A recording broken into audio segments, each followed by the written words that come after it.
Je m'appelle Célène McLean, je suis copropriétaire de Arvida Roasting. Arvida, c'est le premier micro-torréfacteur de café au Saguenay. L'idée d'ouvrir un micro-torréfacteur à Saguenay est partie d'un voyage au Costa Rica, puis ensuite une année de bénévolat en Indonésie où on a rencontré des torréfacteurs, des micro-torréfacteurs. Puis ils nous ont amenés voir des fermiers dans les montagnes, puis c'est vraiment... Puis on a torréfié avec eux, on a dégusté le lendemain, puis dans le fond, ils nous ont vraiment fait sentir comme de la famille. Puis on s'est rendu compte qu'il y avait énormément de travail en arrière de la tasse qu'on consommait à chaque matin. Puis c'est un peu ça qu'on voulait ramener au Saguenay.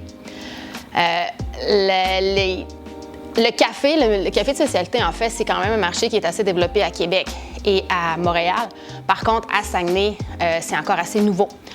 L'idée, c'était beaucoup aussi de dire, on est à Saguenay, on est capable de s'approvisionner en café de haute qualité et qui est transparent et qui est aussi très respectueux de l'humain.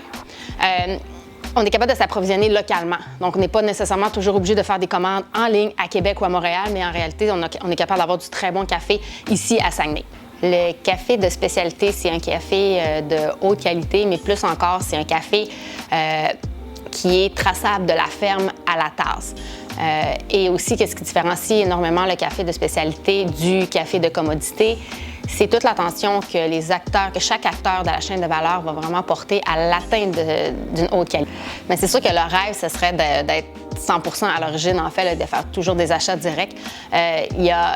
C'est quand même quelque chose qui est assez difficile, considérant qu'on est une petite entreprise, puis faire venir des conteneurs de café, c'est un peu plus difficile. On a travaillé sur des fermes au Nicaragua il y a quelques années, et c'est un regroupement de fermiers.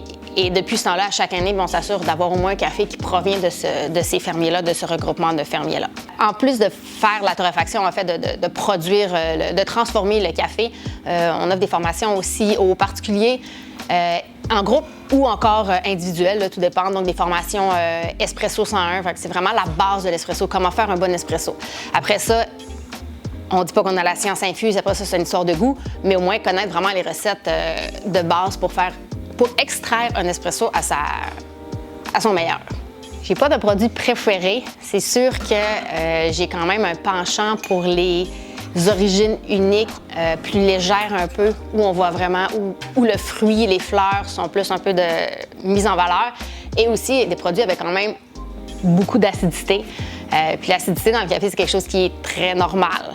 Notre objectif pour Arvida Roasting, c'est vraiment que les gens du Saguenay se tournent vers le café de spécialité dans leur consommation régulière. Donc, consommer moins, mais consommer mieux.